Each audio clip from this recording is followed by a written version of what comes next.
저는 지난 3일 동안 목양교회, 수지에 있는 목양교회 신년 축복 성회를 인도했습니다. 그 교회 담임 목사인 김한중 목사님이 강사 소개를 어떻게 했는지 아세요? 강사 소개를 하는데 이렇게 소개를 하더라고요. 이 세상에서 가장 사랑하는 친구라고. 그렇게 소개를 하더라고요. 중학교 2학년 때 예수님 안에서 만나서 지금까지 한 길을 가면서 서로 이렇게 친구로 있다는 게 너무 감사했습니다. 제가 그곳에서 받은 은혜가 너무 컸어요.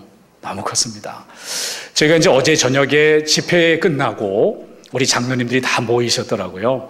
그래서 강사님하고 같이 다과하신다고 모이셨는데 얘기하는 가운데에 선임 장로님이 이렇게 말씀을 하시는데 가슴이 짠했습니다. 목사님, 여기 수지에 모인 사람들이 수지에만 있는 게 아니고 전에 그 대치동에서 또 그 전에는 저쪽에 어딥니까? 거기가 노량진에 있었던 교우들이라고 그러면서 이런 얘기를 해요. 원래 이 수지 목양교회는 노량진에 있었는데 노량진에서 대치동으로 이사를 했대요. 근데 이 대치동에서 교회가 엄청 부흥이 됐대요. 그래서 2,500명까지 모이는 교회가 됐대요. 그래서 10층으로 교회를 지려고 이제 다 설계 끝나고 기공 예배도 드리고 그렇게 해서 다 이제 준비가 끝나서 막 시작하려고 하는데 동네 사람들이 머리다 뛰들고 교회 들어오지 말라고 반대를 한 거예요.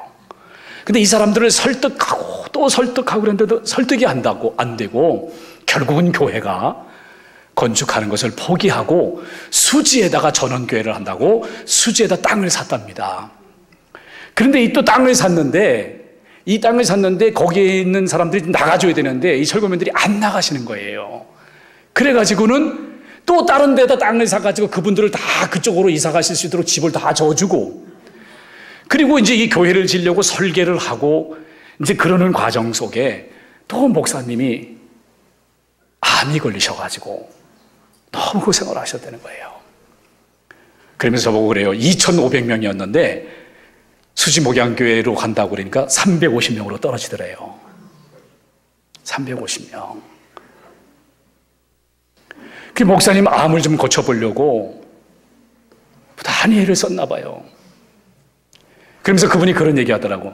목사님, 제가 강남에 집이 있었는데 집을 팔고 수지로 왔는데 그때 그냥 그 집 그냥 가만히 있었으면 지금 아마 10배쯤 올랐을 겁니다. 그러더라고. 그래서 제가 지금 어떻게 사세요? 그랬더니 잘 사시더라고. 하나님 복을 받으셨어요. 축복을 받았어요. 어떤 분이 또 그런 얘기를 해요. 목사님이 도저히 한국에서 고쳐지질 않아가지고 미국 앤더슨 암센터 있잖아요. 세계적으로 명성 있는 그곳에 이렇게 보내고 또 목사님이 앉아서 올 수 없으니까 전용기까지 보냈대요. 그 당시 20여 년 전에 7천만 원 해가지고 오늘날에는 한 1억 할 거요. 비행기 한 대 빌리려면. 그 어떻게든지 간에 목사님을 살려보려고 했는데 목사님 돌아가셨어. 5개월 만에.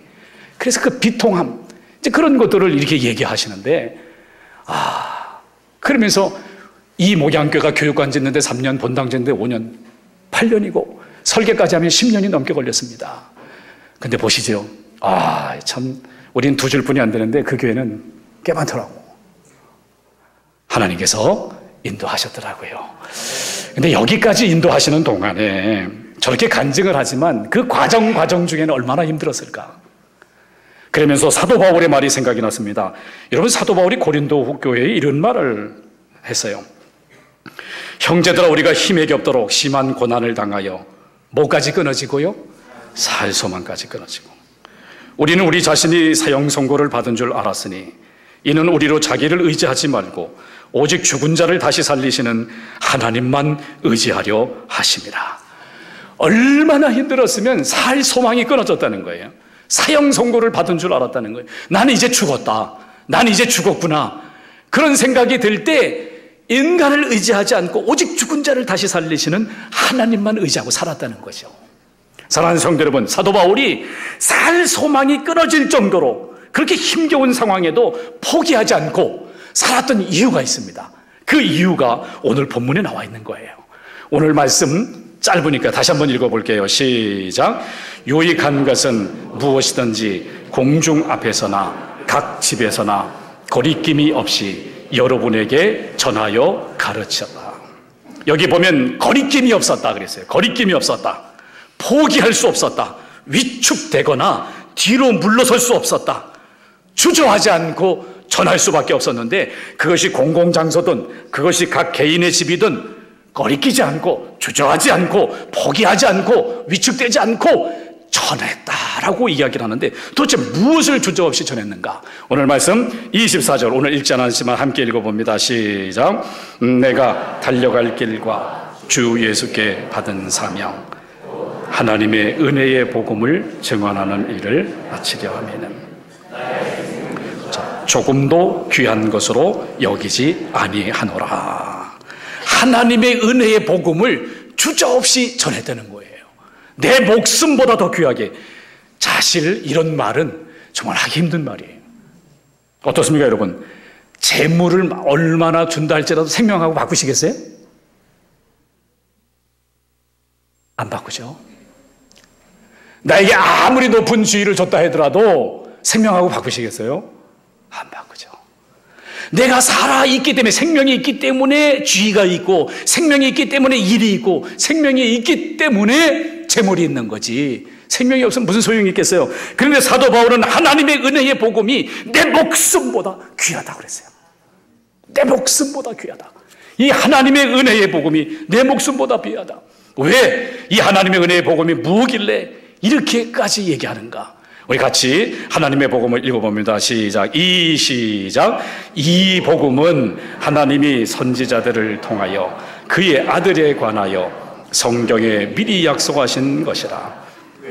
아들에 관하여 말하면 육신으로는 다윗의 혈통에서 나셨고 성결의 영으로는 죽은 자들 가운데서 부활하사 능력으로 하나님의 아들로 선포되셨으니 곧 우리 주 예수 그리스도시니라. 아멘. 분명히 세 가지로 나와 있어요. 구원자 예수님은 선지자들을 통하여 성경에서 미리 약속하신 분이다. 육신으로는 다윗의 혈통에서 나신 메시아이다. 부활하사 하나님의 아들로 선포되신 분이다. 예수님이 도대체 어떤 분이기에 나를 구원할 수 있단 말인가? 혹 의심이 되는 분들이 있습니까? 예수님은 하나님의 아들이시기 때문에 나를 구원할 수가 있다. 우리 예수님께서 인간의 몸으로 오셨다는 것은 나의 죄와 연약함을 아신다는 거요.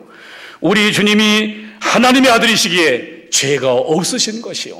여러분과 저를 죄와 사망에서 해방하셔서 하나님의 자녀가 되게 하시고 자녀답게 살도록 인도하신 줄로 믿습니다. 이게 복음입니다. 여러분, 사도행전 20장 20절 2020, 우리가 2020년도에 사도행전 20장 20절을 우리 교회의 신앙생활의 표로 삼았습니다. 주저없이 복음을 전하는 교회. 저는 이 말씀을 보면서 그런 생각을 해봤어요. 혹시 내가 주저없이 복음을 전해야 되는데 내가 복음을 전하는데 주저하게 하는 게 있나? 내가 복음을 전하는데 혹시 위축되는 게 있나? 내가 복음을 전하는 일에 있어서 주눅들게 하는 게 있나? 그런 생각을 해보는 거예요. 여러분 어떻습니까? 무엇이 여러분들로 하여금 주저하게 만드는 건가요? 오늘 말씀 그 20절 바로 앞에 보니까 바울이 그런 얘기를 합니다. 내가 에베소 교회를 섬길 때에 에베소 지역에서 복음을 전할 때 겸손과 눈물로 주님을 섬기는데 정말 힘들었던 부분이 하나 있었는데 유대인들의 음모였다. 유대인의 관계였다.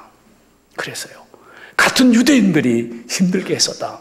그뿐 아닙니다. 에베소 지역에서는 사람들이 아데미 신을 섬겼거든요. 그런데 사도 바울이 뭐라고 선포합니까? 손으로 만든 건 신이 아닙니다, 여러분. 창조주 하나님을 믿기 바랍니다. 그렇게 선포하니까 이 아데미 여신상을 만들어서 돈을 벌던 그런 우상을 만드는 사람들이 다른 사람들을 선동하는 거예요. 우리 아데미 여신의 존엄을 꺾어버리고 우리를 무시하는 사람이 있다고, 그 사람을 가만두면 안 된다고 사람들이 막 소동을 해가지고 연극장으로 몰려가고 사도 바울 죽여야 된다고 막 이야기를 한 거예요. 여러분, 그런다 할지라도 사도 바울은 이런 상황에서 위축되지 아니하고 거리낌 없이 주저없이 복음을 전한 줄로 믿습니다. 주저없이. 여러분과 제가 아데미 여신 그러니까 우리는 그거 안 섬기는데요. 오늘날 누가 그런 거 아닙니다. 아데미 여신은 출산의 여신입니다. 오늘날에도 사람들은 얼마나 생산했느냐, 얼마나 업적이 있느냐 거기에 집중하지 않습니까? 자녀, 돈, 출세, 성공 그런 것에 집중하지 않습니까? 여러분과 제가 혹시 내가 가난하기 때문에 복음을 전하는데 주저가 됩니까? 혹시 내가 변변치 않는 직업을 가지고 있기 때문에 복음을 전하는데 너나 잘해 그런 얘기 들을까 봐 여러분이 주저합니까? 혹시 여러분이 나는 배운 게 짧아서 복음을 전하는데 주저합니까? 세상 사람들은 은혜의 복음을 하찮게 여깁니다. 교회 가면 돈 주냐 그렇게 생각할 거예요. 그러나 여러분 기억하십시오. 심판날이 있다는 것을. 여러분과 제가 이 땅에 살아가는 동안에 하나님의 은혜의 이 복음은 이 세상에 무엇과도 바꿀 수가 없어요. 천하를 준다 할지라도 이 은혜의 복음을 바꿀 수가 없습니다. 왜? 성경은 말하기를 그러나 이제는 너희가 죄로부터 해방되어 하나님께 종이 되어 거룩함에 이르는 열매를 맺었으니 그 마지막은 뭐라고요? 영생이라. 영생이라. 여러분과 제가 이 땅에 살아가는 동안에 주님의 새 생명 얻은 몸, 이 땅에 살아가는 동안에 그 주님과 함께 영생을 누리며 살아가면서 복음을 부끄러워하지 말고 사람을 살리는 능력 있는 복음을 자랑하는 하나님 백성들이 되기를 원합니다. 주저없이 세상의 것으로 판단하지 말고 주저없이 복음을 전하다가 우리가 예수님 때문에 고난을 받거나 비방을 받아보신 적이 있나요? 베드로는 그런 말을 했습니다. 사람들이 너를 복음 때문에 비난하게 되면 그 이상하게 생각하지 말아라. 어떻게 생각을 해야 되는가 하면 내가 그리스도의 고난에 참여하고 있다. 기뻐해라. 할렐루야. 기뻐해라. 기뻐하라고 말하셨습니다. 우리나라의 복음을 전해준 많은 사람들 가운데 의료 선교사 부부를 한번 소개하고 싶습니다. 로제타 홀. 이분이 1865년생인데 1890년 그러니까 25살에 처녀의 몸으로 한국에 오죠. 한국에 와서 2년 후에 제임스 홀과 결혼을 합니다. 그래서 아들을 낳아요. 그리고 나서 여러분 1894년에 청일전쟁이 벌어지게 되는데 이 전쟁이나 기근이 생기게 되면 발진 티푸스가 이게 전염이 되는데 그걸로 인해서 결국은 자기를 돌보지 않다가 발진 티푸스로 인해서 남편이 결혼한 지 3년 만에 죽어요. 복중 아기도 있었는데요. 그래가지고 이 아들을 데리고 미국으로 가가지고는 거기서 아기를 낳고 기도하는 가운데 하나님의 음성을 듣습니다. 사랑하는 딸아, 내 남편 윌리엄 제임스 홀이 이루지 못한 조선에 대한 사랑을 네가 이루어라. 다시 왔습니다, 여러분. 딸을 데리고 다시 왔어요. 그런데 그 딸마저 풍토병에 죽습니다. 남편 곁에다가 묻죠. 다른 사람들 다 그랬습니다. 저 사람 돌아갈 거라고. 그런데 돌아가지 않았습니다.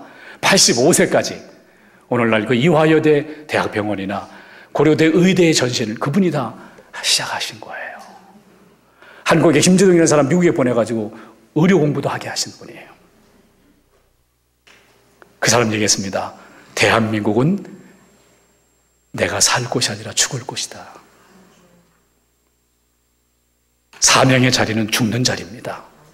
할렐루야. 죽는 자리예요. 그분의 아들 셔우드 홀이 최초의 결핵협의회를 창설해서 헌신하셨죠.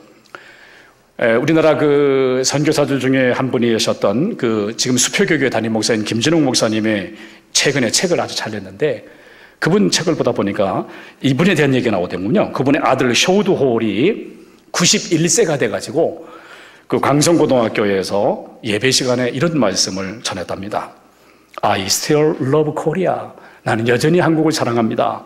나는 여전히 한국을 사랑합니다. 제가 죽거든 내 사랑하는 어머니와 아버지, 누이 동생이 잠들어 있는 한국 땅에 묻어주시기를 바랍니다. 91세 된 할아버지가 유언과 같은 말씀을 하셨답니다. 여러분, 인생은 한 번이에요. 두 번이 아니에요. 이 한 번뿐이 없는 인생, 왔다가 가는 인생, 하나님의 은혜의 복음을 증거하는 그 사람은 영원합니다, 여러분. 영원한 거예요.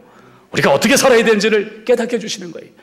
여러분, 예수님께서 승천하시기 전에 두 가지를 명령하셨습니다. 예루살렘을 떠나지 말고 내게서 들은 바 아버지께서 약속하신 것을 뭐하라? 기다리라. 성령을 기다리라. 그리고 말씀하십니다. 오직 성령이 너에게 임하시면 너희가 권능을 받고 예루살렘과 온 유대와 사마리아 땅끝까지 이르러 내 증인이 되리라. 뭐가 되리라? 증인이 되리라. 오순절까지 열흘 동안 이 말씀을 붙들고 기도하던 120명이 하늘로부터 급하고 강한 바람 같은 소리와 함께 불의 여같이 갈라지는 그런 경험을 하면서 각 사람 위에 성령이 임하였더라 그랬어요. 모세가 떨기나무 가운데 타지 않은 불로 임했던 하나님을 만났던 것처럼 기드온이 미디안의 그런 핍박 속에서 살면서도 참으로 그 반석 위에 고기와 무교병과 국물이 불에 타는 것을 보면서 하나님의 임재를 경험했던 것처럼 불의 여같이 우리에게 기도의 열기와 또한 사랑의 생기, 분란이나 봉사의 활기를 통한 에너지를 주시는 그 성령의 능력, 성령의 은혜가 또 바람이 불면서 봄바람이 불면서 꽃이 피는 것처럼 여러분 생기 있는 그런 성령이 여러분과 저에게 임한 줄로 믿습니다. 그래서 저를 한번 따라해 보시기 바랍니다. 교회는 성령 공동체요, 모든 성도는 보냄을 받은 선교사입니다. 아멘. 내 삶의 자리에 보냄을 받은 선교사들이 내 증인이 되리라 그러셨잖아요. 초대교회는 아데미 여신만 섬긴 게 아니고 또 바울이 루스드라에 가보니까 거기에는 제우스 신을 섬기고 또 헤르메스 신을 섬기고 또 이쪽 데살로니가 쪽에 가니까 철학의 사람들이 고린도 아테네 가니까 철학의 사람들이 매여 있게 되고 또 영지주의에 매여 있게 되고 우상을 섬기고 그것뿐만 아니라 로마 사람들은 황제, 인간을 섬기고 이렇게 다양하게 있는 시대에도 우리 초대교회는 예수님이 유일한 구원자이십니다 라고 선포했어요. 오늘 이 시대를 다원주의라고 그래. 모든 종교가 다 구원이 있다 그런 식으로 표현을 하고 있지만은 여러분과 제가 예수님은 나의 길이요 진리요 생명이시라고, 나의 중보자이시요 말씀으로 인도하시는 진리요 또한 나를 다스리는 왕이시라고 고백하며 감사하는 우리 오천의 가족들 되기를 축복합니다. 여러분. 존 스토트가 재미난 말을 했습니다. 이 시대에도 에덴 동산이 있고 겟세마네 동산이 있다는 거예요. 에덴 동산이 뭡니까? 아담과 하와가 에덴 동산에서 하나님의 뜻을 딱 꺾어버리고 자기 뜻을 관철시킵니다. 겟세마네는 뭐예요? 우리 주 예수님께서 자기의 뜻을 딱 꺾어버리고 하나님의 뜻을 관철하는 거잖아요. 여러분, 에덴 동산이 뭡니까? 아담과 하와가 하나님께 불순종해가지고 저주를 받잖아요. 겟세마네 동산은 뭡니까? 우리 주님께서 순종하셔가지고 우리에게 구원과 생명을 주셨잖아요. 여러분과 제가 겟세마네 동산에까지 따라가는 또 그것을 믿고 누리는 제자들이 되기를 원합니다. 여러분. 우리 예수님께서 가신 그 길을 가는 거예요. 우리가 이제 살다 보면은 아이고 상처받았습니다, 아이고 힘듭니다, 이런 표현들을 우리가 쓸 때가 있는데 사실 우리 사회를 보면 너무 상처받은 사람이 많아요. 어떤 사람들은 일제강점기하고 6.25를 거치면서 결혼을 몇 번씩 이렇게 하게 되면서 배다른 형제들이 생기고 그 가운데 서로 갈등이 있고 그 가운데 그 갈등이 있으면서 서로 싸우고 외롭고 이런 사람들이 또 우리 주변에 어르신들 많잖아요. 어떤 사람들 공부하는 기회를 놓쳤어. 공부하는 기회를 놓쳐가지고 학교 다니는 것도 참 어렵게 다니시는 분들도 많고, 우리가 산업화, 민주화, 정부화 시대를 거쳐나가면서 상대적으로 박탈감을 느끼면서 좀 빈부의 격차를 느끼게 되고 젊은이들이 꿈과 비전을 잃어버리고 살아가고 어떤 사람들은 예수님을 몰라가지고 절망 중에 어둠 속에 살아가고 어떤 사람은 병이 들어서 너무 하루하루가 너무 힘들게 살아가고 이 세상에 상처받고 힘들어하는 사람이 너무 많은데 여러분과 저는 하나님 사랑받은 사람들인데 우리 입에서 그런 말 안 했으면 좋겠어. 그런 말 하지 않았으면 좋겠어. 예수 그리스도를 통하여 내가 죄 용서함 받고 예수 그리스도를 통해서 내가 치유함 받고 너는 내 사랑하는 아들이다, 너는 은혜를 입은 자다, 오늘 찬양대가 찬양한 것처럼 축복하노라. 할렐루야. 그런 마음으로 살아가는 우리 모두가 되기를 축복합니다. 복음의 전사가 되십시오. 복음의 전사가. 저는 지난 주간에 히브리서 12장 3절의 말씀을 묵상하면서 큰 은혜를 입었습니다. 이런 말씀입니다. 한번 같이 읽어볼까요? 시작. 너희가 피곤하여 낙심하지 않기 위하여 이같이 자기에게 거역한 일을 참으신 일을 생각하라. 저희 말씀을 끊임없이 보았고 들었는데 이 말씀이 새롭게 와닿더라고요. 한국말로는 피곤하여 낙심하지 않기, 이게 같이 붙어 있는데 원래는 영어 성경에 보면 consider him, 그를 생각해라. 그를 생각해라. 주님을 생각해라. 뭘 생각하는 거면 죄인들이 막 주님에게 거역하고 불순종하고 그래도 주님이 오래 참으셨던 거, 그걸 생각한다면 네가 피곤하다는 소리를 어떻게 하니? 네가 낙심이 된다는 말을 어떻게 하니? 그런 뜻입니다, 여러분. 그런 뜻이에요. 영어로 보면 더 정확한 거예요. 우리의 삶이 피곤하다, 낙심이 된다, 이런 표현들을 할 수가 없다는 거예요. 왜? 내가 하나님께 불순종하고 내가 하나님께 죄를 짓고 그럼에도 불구하고 하나님이 나를 참아주시고 죽이지 않고 살려주시고 지금까지 사랑해 주셨는데 그거 생각하면 어찌 피곤하다는 말을 하고 낙심이 된다는 말을 하냐, 그런 말이다 말이에요. 할렐루야. 이 말씀이 참 위로가 되더라고요. 이 세상에서 버림받아 아파하는 죄인 한 사람에게 눈을 돌리는 복음의 전사들이 되기를 원합니다, 여러분. 사도행전에 보면 1장에서 28장까지 있는데 1장에서 12장까지는 교회가 생겨지는 거예요. 유대부터 시작해서 교회가 생겨지고 13장부터는 막 세계로 이렇게 막 복음이 선포되는 선교가 더 많이 나와요. 28장까지. 그럼 마지막 장, 마지막 절에는 뭐가 있는지 우리 한번 같이 읽어봅시다. 시작. 바울이 온 이태를 자기 셋집에 머물면서 자기에게 오는 사람을 다 영접하고 하나님의 나라를 전파하며 주 예수 그리스도에 관하여 모든 것을 담대하게 거침없이 가르치더라. 아멘. 여기도 보면 하나님의 나라를 거침없이 가르쳤대요. 거침없이. 그 장소가 어딘가 봤더니 셋집이에요. 아주 제한된 집입니다. 환경이 그래요. 그런데 그렇게 하늘나라를 거침없이 가르쳤다. 근데 그걸로 끝입니다. 미완성이죠. 여기서 깨닫습니다. 하나님께서는 우리 오천교회와 우리 자신이 복음의 새로운 역사를 쓰기를 원하시는구나. 하영조 목사님은 이거를 액트 29이라고 그렇게 표현을 하잖아요. 사도행전 29장을 써라. 맞습니다. 주님의 꿈이 있었다면 십자가를 통해서 우리를 구원하는 거요. 주님의 꿈이 있다면 이 십자가의 구원의 복음을 깨닫는 사람들이 모여서 교회를 이루는 주님의 몸을 이 땅에 하나님의 나라의 확장의 도구로 사용하시는 거 아니겠습니까? 여러분과 제가 이 땅에 복음의 전달자가 어떻게 돼야 될까? 3대 실천을 우리 교회에서 하고 있는데 제가 앞에 것을 읽으면 여러분께서 한번 뒤에 것을 읽어보시기 바랍니다. 먼저 미소 짓고 인사하기. 이럴 때 어떻게 해야 되는 줄 알아요? 우리의 얼굴이 전도지입니다.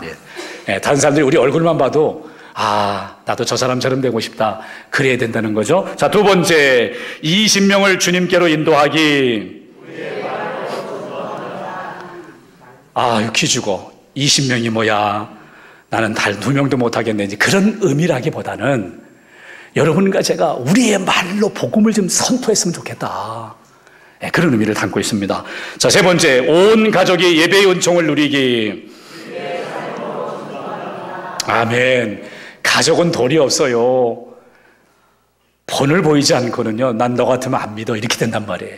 그러니까 온 가족이 함께 예배의 은총을 누리는 이런 삶으로 실천되어지는 한 해가 되기를 축원합니다. 기도하겠습니다.